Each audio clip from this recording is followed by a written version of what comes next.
رکھنے والا ہے، وہ جو چیز کرنا چاہے کوئی اس میں رکاوٹ نہیں بن سکتا ہے، اور کسی چیز کے کرنے سے وہ عاجز نہیں ہے، اور وہ کوئی چیز نہ کرنا چاہے تو کسی کا پریشر، کسی کا پاور، کسی کا اثر و رسوخ اس سے کروا نہیں سکتا ہے۔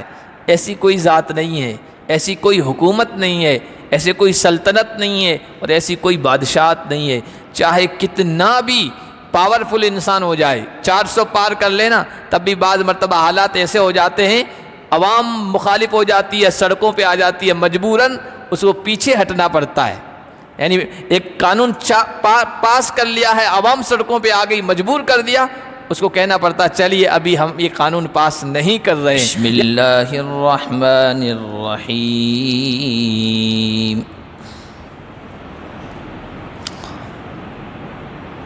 سبح للہ ما فی السماوات والارض وهو العزیز الحکیم۔ لہ ملک السماوات والارض یحیی ویمیت وہو علی کل شیء قدیر۔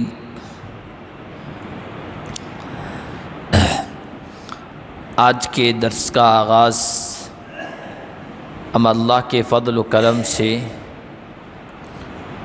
سورہ الحدید سے کر رہے۔ سورۃ الحدید مدنی سورت ہے، 29 آیات اور 4 رکوع پر مشتمل ہے۔ اس سے پہلی جو سورت تھی سورۃ الواقعہ، اس میں ایمان والوں میں سے 2 قسم کے ایمان والوں کا تذکرہ تھا۔ ایک السابقون، اللہ کے حکموں کو پورا کرنے میں سبقت کرنے والے، آگے بڑھنے والے، اور ایک اصحاب الیمین، دائیں ہاتھ والے، یعنی ان کے نیک اعمال زیادہ تھے تو کل قیامت کے دن ان کا نامہ اعمال ان کے داہنے ہاتھ میں پکڑایا جائے گا، وہ بھی کامیاب لوگ ہیں۔ تو یہ جو اہل ایمان کی قسمیں یا ان کے طبقے یا ان کی کیٹیگریاں بتائی، یہ اللہ کے احکام پر عمل کرنے کے اعتبار سے، ایمان کے اندر پختگی اور کمزوری کے اعتبار سے ہے، اور ایمان جو پختہ اور کمزور ہوتا ہے وہ اللہ کے احکام پر عمل کرنے کے اعتبار سے۔ اس لیے اب آگے کی چند صورتوں میں اللہ تعالیٰ نے اپنے احکام بیان فرمائے، جو ان احکام پر مکمل طور پر عمل کرے گا وہ السابقون میں ہوگا، اور جو کم اعتبار سے عمل کرے گا لیکن بہرحال اس کا عمل کرنا، اس کا نیکیاں کرنا زیادہ ہوگا، تو وہ ان لوگوں میں شامل ہوگا جن کو ان کے نامہ اعمال داہنے ہاتھ میں پکڑائے جائیں گے۔ سورت جو شروع ہو رہی ہے وہ سبح کے لفظ سے، تسبیح کے لفظ سے، تسبیح کے لفظ سے یا سبح کے لفظ سے شروع ہونے والی چند صورتیں ہیں۔ یہاں پر بھی یہ سورۃ الحدید ہے، آگے سورۃ الجمعہ ہے، سورۃ الصف ہے، اسی طرح سورۃ الحشر ہے، ادھر سورہ بنی اسرائیل ہے، سبحان الذی اسریٰ بعبدہ۔ یہاں پر جو ترتیب کے ساتھ 4-5 صورتیں آئی ہیں، تو یہ وہ صورتیں ہیں جو مسبحات کہلاتی ہیں، تسبیح سے شروع ہونے والی صورتیں، اور ان کی فضیلت کے لیے یہ بات ہے کہ اللہ کے نبی صلی اللہ علیہ وسلم سونے سے پہلے ان صورتوں کی تلاوت فرمایا کرتے تھے۔ اور علامہ ابن کثیر رحمۃ اللہ علیہ نے لکھا، جن کی تفسیر بہت ہی معتبر تفسیر ہے، انہوں نے لکھا کہ ان مسبحات میں، ان صورتوں میں ایک آیت ایسی ہے جو 1000 آیتوں سے زیادہ افضل ہے، بڑھ کر ہے، اور پھر انہوں نے کہا کہ وہ آیت یہ ہے، هو الاول والآخر والظاہر والباطن وهو بكل شيء علیم، جو اس سورت کی تیسری آیت ہے۔ اللہ نے فرمایا اللہ کی تسبیح بیان کرتی ہیں وہ ساری مخلوق جو آسمانوں میں ہے اور جو زمین میں ہے، اور وہ بڑا زبردست ہے، حکمت والا ہے۔ تسبیح کسے کہتے ہیں؟ تسبیح کا مطلب ہوتا ہے اللہ کو ہر عیب سے، ہر نقص سے، ہر کمی سے، ہر ایسی چیز سے جو اس کی شان کے لائق نہیں ہے پاک قرار دینا کہ میرا رب، میرا خالق ان تمام چیزوں سے پاک ہے، اس کو کہتے ہیں تسبیح۔ تو اللہ کی تسبیح بیان کر رہی ہے۔ ہر چیز، آسمانوں کی مخلوق، فرشتے ہیں، وہ تو ہر دم سبوح قدوس، سبوح قدوس کی تسبیح بیان کر رہے ہیں۔ نسبح بحمدک ونقدس لک، ہم تیری تسبیح بیان کر رہے ہیں، تیری تقدیس و تیری پاکیزگی بیان کر رہے ہیں۔ اب یہ تسبیح بیان کرنا اور پاکیزگی بیان کرنا یہ زبان کے اعتبار سے بھی ہوتا ہے کہ انسان زبان سے کہ میرا رب پاک ہے، سبحان اللہ کا لفظ کہے، یہ زبان سے پاکی بیان کرنا ہے۔ دل سے بھی پاکی بیان کرنا ہوتا ہے کہ دل کو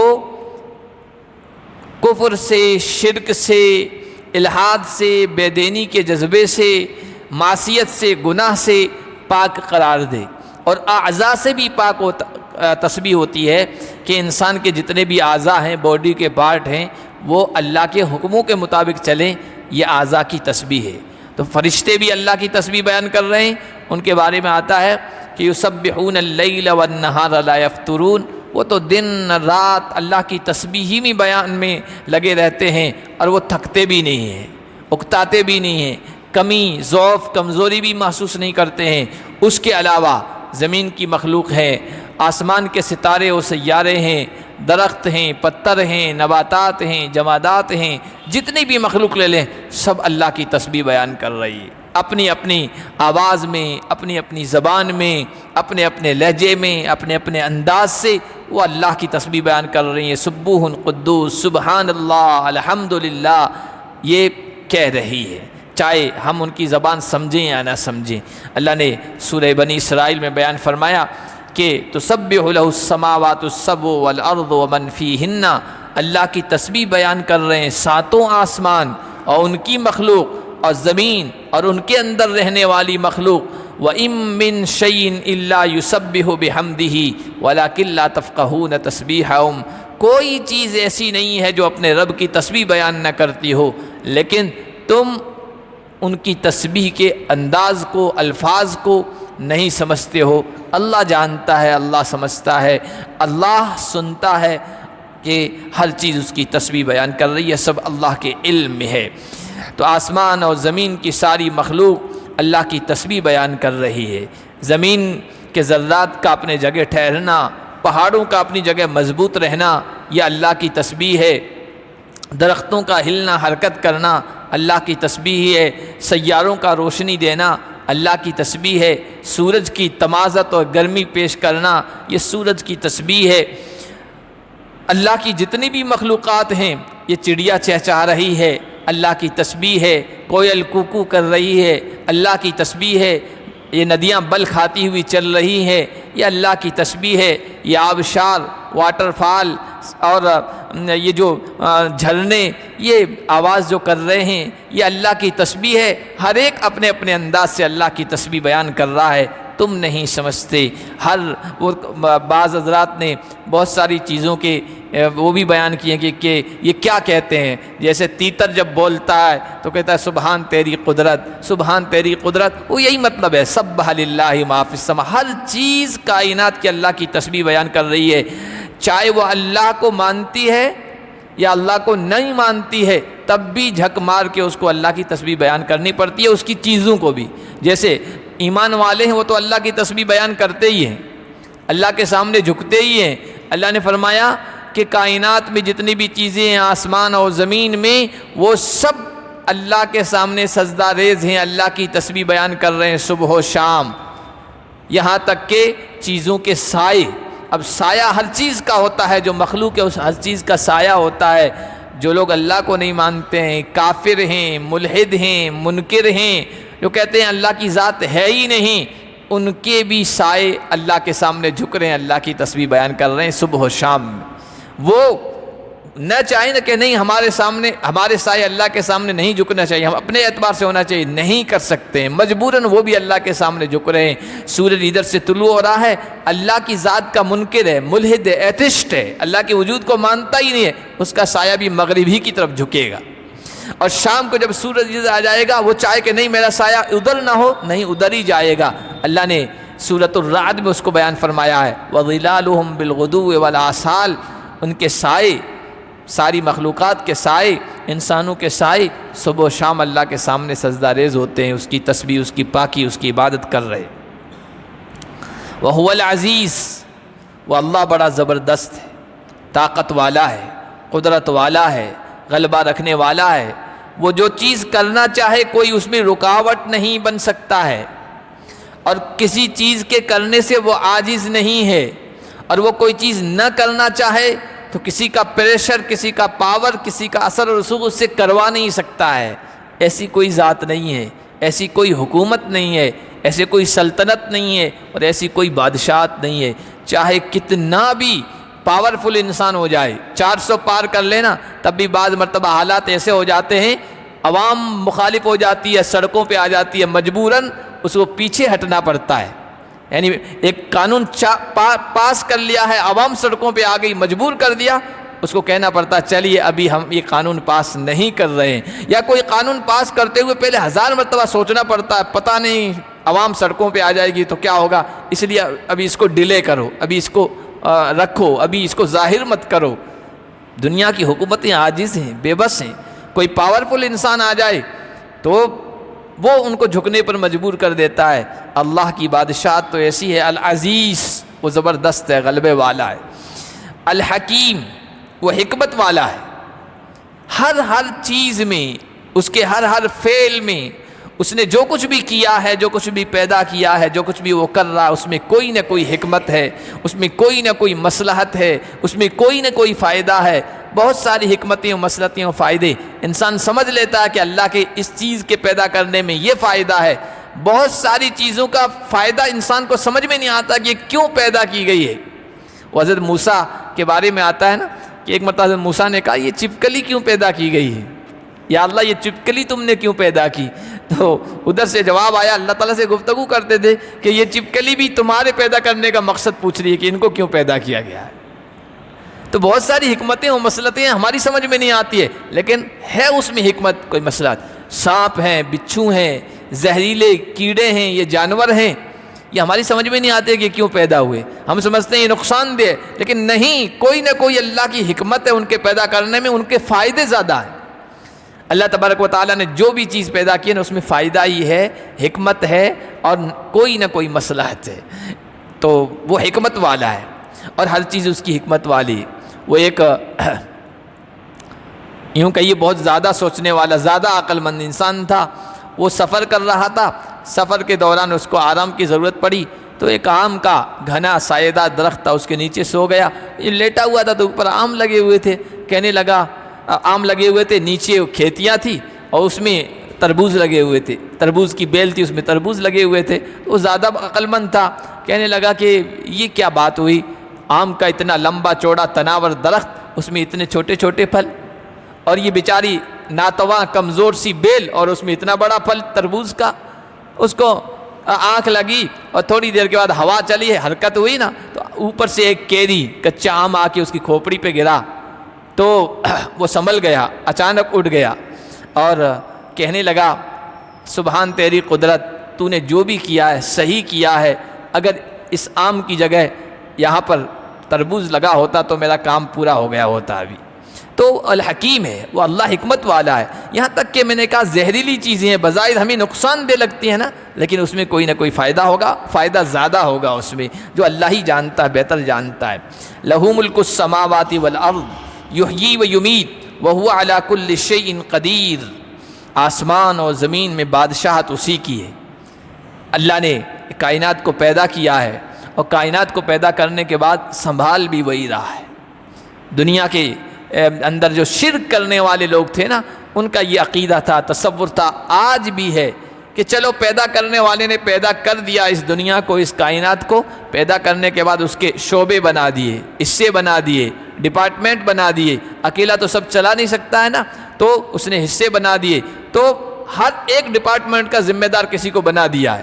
اب آپ کو اس ڈپارٹمنٹ میں ضرورت ہے تو اس کے ذمہ دار سے اپیل کرنی پڑے گی، درخواست کرنی پڑے گی، اس کے پاس جانا پڑے گا۔ بارشوں کا نظام ہے تو کوئی اندر دیو کو دے دیا ہے، اور زندگی کا نظام ہے تو فلاں دیو کو دے دیا ہے، اور موت کا جو نظام ہے کہ فلاں اس کو دے دیا ہے، فلاں اس کو، فلاں شعبہ اس کے پاس، فلاں شعبہ اس کے پاس۔ دولت اگر مانگنی ہے تو بھائی لکشمی کو کی پوجا کرنی پڑے گی تب دولت آئے گی۔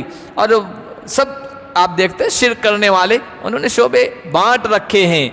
اللہ نے فرمایا نہیں، اللہ نے کائنات کو پیدا کرنے کے بعد کسی کے حوالے نہیں کیا ہے، براہ راست بادشاہت، حکومت صرف اسی کی چل رہی ہے۔ یحیی و یمیت، وہی اللہ ہے، زندگی بھی اسی کے ہاتھ میں ہے اور موت بھی اسی کے قبضے قدرت میں ہے۔ وہی اس دنیا میں لا رہا ہے اور وہی اس دنیا سے لے جا رہا ہے۔ مشرق قومیں کہتی ہے پیدا کرنے والا کوئی اور ہے، مارنے والے شیو جی ہیں، پیدا کرنے والے برہما جی ہیں یا کوئی اور ہیں۔ یہ سارے تصورات، یہ ساری سوچیں ہیں۔ نہیں، یحیی و یمیت، ساری چیزیں اللہ ہی کی قبضے قدرت میں ہے اور وہ ہر چیز پر قدرت رکھنے والا ہے۔ هو الاول والآخر والظاہر والباطن وہو بکل شیء علیم، وہی اللہ ہے جو اول ہے۔ جب کچھ نہیں تھا تو اللہ تھا، کائنات نہیں تھی، کائنات کی مخلوقات، کائنات کی چیزیں نہیں تھی، اللہ کی ذات تھی ابتدا سے، اور پھر اس نے کائنات کو پیدا کیا۔ کائنات کے وجود میں آنے کے بعد ایک مرحلہ ایسا آئے گا، اس کائنات کی ویلڈیٹی پوری ہو جائے گی، مدت پوری ہو جائے گی، اس کائنات کو ختم کر دیا جائے گا، درہم برہم کر دیا جائے گا، نہیں رہے گی۔ الآخر، اللہ اس وقت بھی اللہ کی ذات باقی رہے گی۔ والظاہر والباطن، اللہ ظاہر بھی ہے، اللہ باطن بھی ہے۔ ظاہر معنی واضح، ظاہر معنی کھلم کھلا، ظاہر معنی دیکھنے والا، نظر آنے والا، باطن کے معنی پوشیدہ، مخفی، نظر نہ آنے والا۔ اللہ باطن اس اعتبار سے ہے کہ اللہ کی ذات کسی کو نظر نہیں آتی، اللہ کی ذات پوشیدہ ہے، کوئی آنکھوں سے دیکھ نہیں رہا ہے۔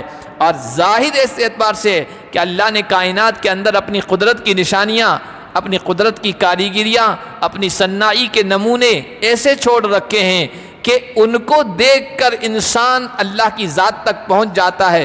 ان چیزوں میں اللہ کی ذات، اللہ کی قدرت، اللہ کی طاقت، اللہ کی حکومت، بادشاہت، اللہ کا تصرف، اللہ کی تدبیر انسان کو نظر آتا ہے کہ اس چیز کو یہ پیدا کرنے والا اللہ ہے، احسن الخالقین ہے۔ جیسے کوئی بھی بہترین چیز ہوتی ہے، خوبصورت ترین چیز ہوتی ہے، اس کو انسان دیکھتا ہے نا تو دیکھنے کے بعد فوراً بعد اس کے کاریگر کی طرف ذہن جاتا ہے۔ تاج محل آپ دیکھنے گئے، تاج محل دنیا کے عجوبوں میں سے ایک عجوبہ ہے، اس کو آپ نے دیکھا، دیکھنے کے بعد آپ کے اندر غور و فکر کے عقل کی صلاحیت ہے تو آپ کی عقل آپ کی سوچ کہے گی وہ کاریگر کتنا بہترین تھا، کتنا ماہر تھا اور کتنا سمجھدار تھا، کتنا ذہین تھا جس نے ایسا نمونہ پیش کیا ہے۔ تو اس کائنات میں جتنی بھی چیزیں ہیں نا ان میں اللہ کی قدرت ظاہر ہے، تو ان میں انسان سوچتا ہے، غور و فکر کرتا ہے نا تو اللہ کی قدرت ظاہر ہوتی ہے، اللہ کی قدرت انسان کو دیکھتی ہے۔ عرب کا ایک بدو تھا، دیہاتی آدمی تھا، تو وہ جا رہا تھا، سفر کر رہا تھا، کسی نے اس سے پوچھا کہ تجھے کیسے سمجھ میں آیا کہ اللہ کی ذات ہے؟ تجھے دکھتا ہے، تجھے نظر آتا ہے، تجھے کیسے سمجھ میں آیا؟ تو اس نے کہا کہ البعرۃ تدل علی البعیر وآثار الاقدام تدل علی المسیر فالسماء ذات ابراج وارض ذات فجاج الا تدل علی الخبیر السمیع البصیر، کہ جب ہم سفر کرتے ہیں اور راستے میں اونٹ کی مینگنیاں پڑی ہوتی ہے تو مینگنیاں اس بات کی علامت و نشانیاں ہیں کہ یہاں سے کوئی اونٹ گزرا ہے، اور جا رہے ہوتے ہیں ریت میں، وہاں قدم کے نشانات ہوتے ہیں، وہ اس بات کی علامت ہوتے ہیں یہاں سے کوئی انسان گیا ہے، یہاں سے ہرن بھاگتا ہوا گیا ہے، یہاں سے ہاتھی گیا ہے، یہاں سے اونٹ گیا ہے۔ نشانات قدم کسی مخلوق کی طرف دلالت کرتے ہیں، رہنمائی کرتے ہیں۔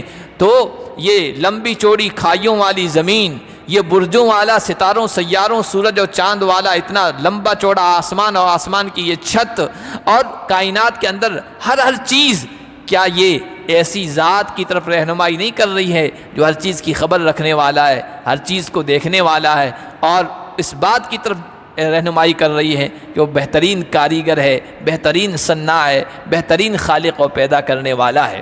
اسی لیے کسی عرب شاعر نے کہا تھا وفی کل شیء لہ آیا تدل علی انہ واحد، ہر چیز میں، کائنات کی ہر مخلوق میں اللہ کی قدرت کی نشانیاں جو اس بات کا پتہ دیتی ہے کہ ہے کوئی اس کو پیدا کرنے والا اور ہے کوئی اس کے نظام کو چلانے والا۔ فارسی کے کسی شاعر نے کہا تھا کہ ہر گیا ہے کہ الزمین رویت وحدہ لا شریک لہ گویت، زمین سے پھوٹنے والی ہر کونپل، ہر گھاس جب پہلی مرتبہ زمین کے سینے کو چاق کر کے پھاڑ کر کے باہر نکلتی ہے تو وہ اس بات کا پتہ، اس بات کی گواہی دیتی ہے کہ پیدا کرنے والا ایک ہے، ایک کی طرف اشارہ کرتی ہے۔ تو یہ الباطن، اللہ ظاہر میں تو دکھتا تو نہیں ہے، مخفی ہے، پوشیدہ ہے، لیکن الظاہر بھی ہے۔ کائنات کی یہ کاریگری یہ اللہ کی وجود کا پتہ دیتی ہے۔ وَهُوَ بِكُلِّ شَيْءٍ عَلِيمٌ، اللہ ہر چیز کو جاننے والا ہے۔ جو ہر چیز کو جاننے والا ہو اس کو کسی کے حوالے کوئی کام نہیں کرنا پڑتا ہے۔ دنیا میں جو حکومتیں ہوتی ہیں نا، حکومتیں، وزیر اعظم ہے، دلی میں بیٹھے ہیں، ان کو یہ بھی پتہ نہیں ہوتا ہے کہ میری اس دیوار کے پیچھے کیا ہو رہا ہے اور ملک میں کیا ہو رہا ہے۔ اس لیے اس کو نمائندے رکھنے پڑتے ہیں، ایم پی رکھنے پڑتے ہیں کہ بھائی ہر علاقے کا، ایک خاص ایریے کا ایک ایم پی ہو، نمائندہ ہو، ممبر آف پارلیمنٹ ہو، جو وہاں کے حالات کو ہمیں بتائے اور یہاں سے بجٹ لے کے وہاں کے لوگوں کو فائدہ پہنچائے۔ وہ ہر جگہ پہنچ نہیں سکتا، ہر ایک کے بارے میں جانکاری نہیں رکھ سکتا ہے، کیوں؟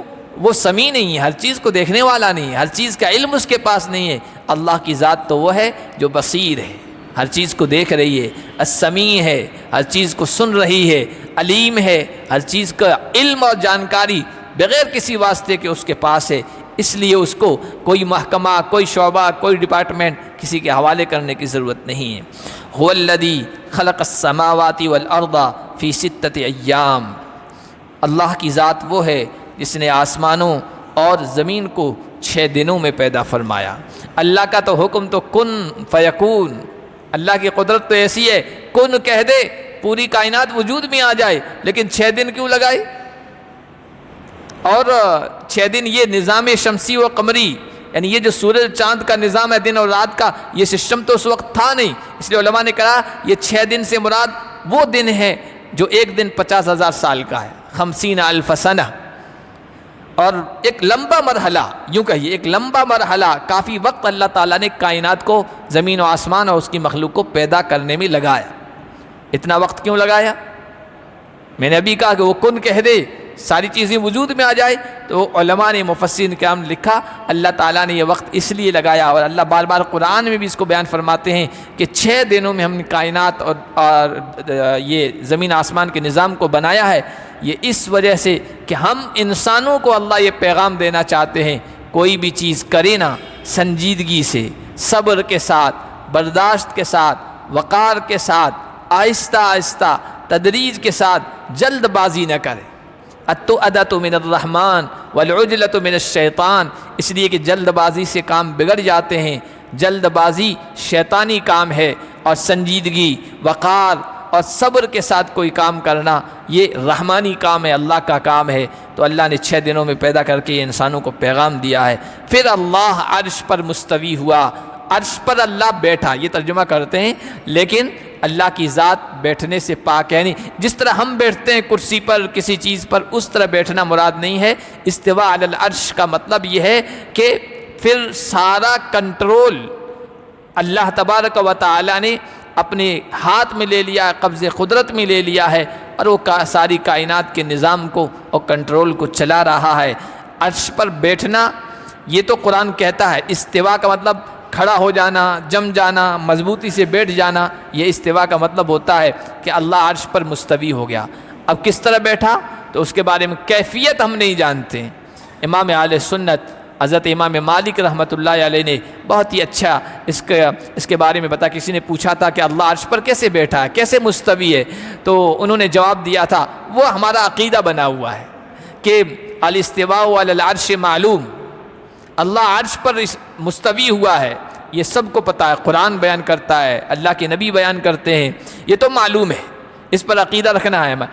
ولیکن کیفیت مجہول، کیفیت کیا ہے، کیونکہ اللہ جسم سے تو پاک ہے، اس کی کیفیت کیا ہے تو وہ مجہول ہے، وہ ہمیں نہیں بتائی گئی ہے۔ الایمان بہ واجب، اس پر ایمان رکھنا ضروری ہے۔ والسؤال عنہ بدعۃ، اس کے بارے میں سوال کرنا، کھود کرید کرنا، یہ بدعت ہے، یہ گمراہی کی طرف لے جانے والا ہے۔ پھر اللہ عرش پر مستوی ہوا اور سارا کنٹرول سنبھال رہا ہے۔ یعلم ما یلج فی الارض وما یخرج منہا، وہ اللہ جانتا ہے جو کچھ زمین کے اندر جا رہا ہے۔ زمین کے اندر کیا جا رہا ہے؟ آسمان سے پانی کے قطرات برس رہے ہیں، زمین کے اندر اتر رہے ہیں، اور بیج ہے یہ زمین کے اندر ڈالا جا رہا ہے، اللہ اس کو جانتے ہیں۔ اسی طرح انسان مر جاتا ہے، اس کو زمین کے اندر دفن کیا جاتا ہے، یہ بھی اللہ کے علم ہے۔ جو اوپر سے آسمان سے آ رہا ہے زمین کے اندر جا رہا ہے، وہ بھی اللہ کے علم میں ہے۔ وما یخرج منہا، جو زمین سے نکلتا ہے، زمین سے کیا نکلتا ہے؟ نباتات، اگنے والی چیزیں، کوئلہ، پیٹرول، تیل، گیس، معدنیات کی جتنی بھی چیزیں ہیں، خزانے ہیں، یہ سب زمین سے نکل رہے ہیں۔ اور کیا خزانے ہیں اور کتنے نکل رہے ہیں، سب اللہ کے علم میں ہے۔ دنیا کی حکومتوں کو تو بہت لمبے عرصے تک پتہ ہی نہیں چلتا کہ یہاں کیا خزانہ چھپا ہوا ہے۔ ہندوستان کب سے آباد ہے؟ آزادی کے بعد سے بھی لیں گے تو 70 سال ہو گئے۔ 70 سال کے بعد پتہ چلا کہ باڑمیر میں پچپدرا کے اندر نیچے گیس ہے، نیچے تیل ہے نا، یہاں پیٹرول ہے، تو اب جا کے ان کو پتہ چلا۔ اور بھی آس پاس پتہ نہیں کیا کیا چیزیں چھپی ہوگی، کیا کیا خزانے، حکومتوں کو پتہ نہیں چلتا ہے۔ وہ آلات کے ذریعے سے، مشینری کے ذریعے سے پتہ لگاتے ہیں اور پھر وہ چیز ظاہر ہوتی ہے، لیکن اللہ کے علم میں تو سب کچھ۔ وما ينزل من السماء، جو کچھ آسمان سے اترتا ہے، آسمان سے فرشتے اتر رہے ہیں، اللہ کے علم میں ہے۔ آسمان سے قضاء و قدر کے فیصلے اتر رہے ہیں، اللہ کے علم میں ہے۔ آسمان سے کتابیں اتری ہے، ہدایات اتری ہے، اللہ کے علم میں ہے۔ اور انسان کے رزق کے فیصلے آسمان سے اتر رہے ہیں، اور زندگی و موت کے فیصلے، یہ سب اللہ کے علم میں ہے۔ وما يعرج فیہا، اور جو کچھ آسمان میں چڑھتا ہے، آسمان کی طرف جاتا ہے، فرشتوں کی ڈیوٹی ہے، زمین پہ آتے ہیں پھر واپس جاتے ہیں، وہ بھی اللہ کے علم میں ہے۔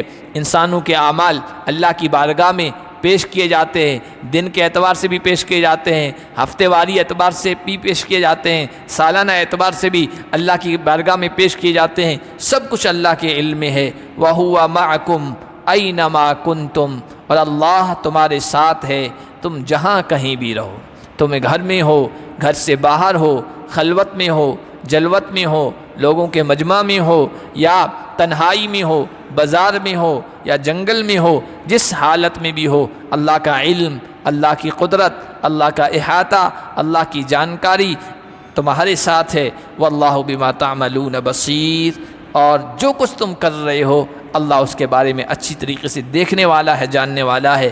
لہ ملک السماوات والارض، پہلے بھی یہ لفظ آیا لہ ملک السماوات والارض، یا پھر دہرایا گیا، زمین اور آسمان کی بادشاہت صرف اسی کی ہے۔ خالق وہی ہے، مالک وہی ہے، رازق وہی ہے، رب وہی ہے، ساری چیزیں خود براہ راست چلا رہا ہے، کسی کے حوالے نہیں کیا ہے۔ وَإِلَى اللَّهِ تُرْجَعُ الْأُمُورُ، یہ کائنات چل رہی ہے اس کے حکم سے، اور ایک دن ایسا آئے گا کہ سب ختم کر دیا جائے گا اور سارے معاملات اللہ کی طرف لوٹائے جائیں گے، تمہیں بھی اللہ کی طرف لوٹایا جائے گا، اللہ کی بارگاہ میں حاضر ہونا ہے۔ لہٰذا وہ چیز آنی ہے، پیش آنی ہے، وہ دن آنا ہے، مرنے کے بعد دوبارہ زندگی ہے، تو اس کی تیاری کر لو۔ یہ اللہ انسانوں کی رہنمائی کر رہا ہے، انسانوں کو بتا رہا ہے، اور اس وہم میں مت رہنا کہ بس یہی زندگی ہے، کھائیں گے پئیں گے عیش کریں گے اور بس بعد میں جینا اور دوبارہ پیدا کیا جانا۔ یہ کس نے دیکھا کہ نہیں، جو اللہ تمہیں پیدا کر سکتا ہے اور اتنی بڑی کائنات کو پیدا کر سکتا ہے، اکیلا تنہا اس کو چلا سکتا ہے، وہ اللہ اس پر بھی قادر ہے، تمہیں دوبارہ اٹھائے گا، زندہ کرے گا۔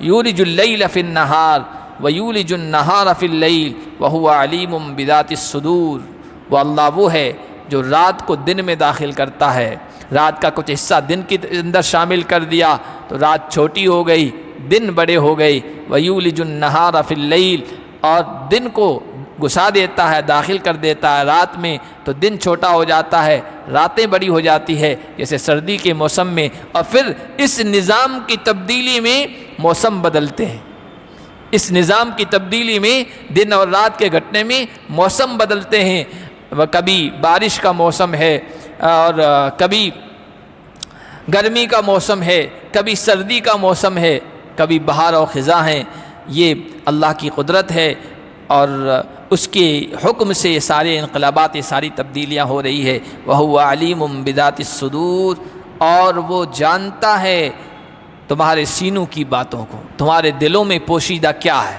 ایمان ہے یا کفر ہے، توحید ہے یا شرک ہے، اور اطاعت و فرما برداری کا جذبہ ہے یا گناہ ہے۔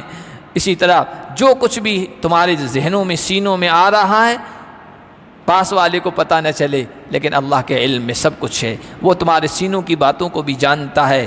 آمنوا باللہ ورسولہ وانفقوا مما جعلکم مستخلفین فیہ، جو اللہ اتنی قدرت والا ہے وہ تمہیں حکم دے رہا ہے اس کی قدرت پر ایمان لے آؤ، اس کی قدرت کو تسلیم کرو، اس کی قدرت کو مانو، اس کے رسولوں کو تسلیم کرو۔ اللہ نے تمہیں پیدا کرنے کے بعد چھوڑا نہیں ہے، تمہاری رہنمائی کے لیے رسولوں کو مسلسل بھیجا ہے، اور پھر آخری رسول کو آخری ہدایت، آخری تعلیم، آخری رہنمائی، آخری کتاب دے کر ختم نبوت کا تاج اس کے سر پہ رکھ دیا ہے۔ اس کو مانو، اس کو تسلیم کرو۔ وَأَنفِقُوا مِمَّا جَعَلَكُم مُّسْتَخْلَفِينَ فِيهِ، اور اللہ نے جن چیزوں میں تمہیں اپنا نائب بنایا ہے، خلیفہ بنایا ہے، ان کو خرچ کرو۔ انسانوں کے پاس جو مال ہے، یہ جو دولت ہے، یہ انسانوں کی اپنی نہیں ہے، یہ اللہ کی ہے۔ ٹھیک ہے، مجازی طور پر اس دنیا میں انسانوں کو اللہ نے مالک بنا دیا ہے، نائب بنا دیا ہے ان کا، وہ اصل مالک نہیں بنے۔ جیسے کمپنی کے اندر، کسی کارخانے کے اندر، کسی دکان کے اندر کاؤنٹر پر مینیجر بیٹھا ہوتا ہے، اس کے حوالے کام کر دیے ہیں مالک نے، اس کارخانے کے مالک نے، وہ وہاں پر بیٹھ جانے کی وجہ سے کارخانے کا، دکان کا مالک نہیں بن جاتا ہے، وہ نائب ہوتا ہے، وہ مالک کے حکم کے مطابق ساری چیزیں کرتا ہے۔ اسی طرح اللہ نے تمہیں نائب بنایا ہے، یعنی مال و دولت اللہ نے پیدا کی ہے، تمہارے حوالے کیا ہے، تو اس کا خرچ کرنا، اس کا استعمال کرنا، اس کو حاصل کرنا اپنی خواہشات کے مطابق، اپنی من مرضی کے مطابق نہیں ہونا چاہیے۔ جس طرح اللہ نے کہا ہے اس طرح اس کو خرچ کرنا چاہیے۔ فَالَّذِينَ آمَنُوا مِنكُمْ وَأَنفَقُوا لَهُمْ أَجْرٌ كَبِيرٌ، تم میں سے جو لوگ ایمان لے آئیں گے اور جنہوں نے اللہ کے راہ میں خرچ کیا، ان کے لیے اللہ تعالیٰ نے بڑا اجر تیار کر رکھا ہے۔ سب سے بڑی ذات کہہ رہی ہے کہ بڑا انعام ہے، بڑا اجر ہے، بڑا ثواب و بدلہ تیار کر رکھا ہے، تو ہم سوچ بھی نہیں سکتے کہ وہ کتنا بڑا ہوگا۔ اللہ پاک ہم سب کو عطا فرمائے۔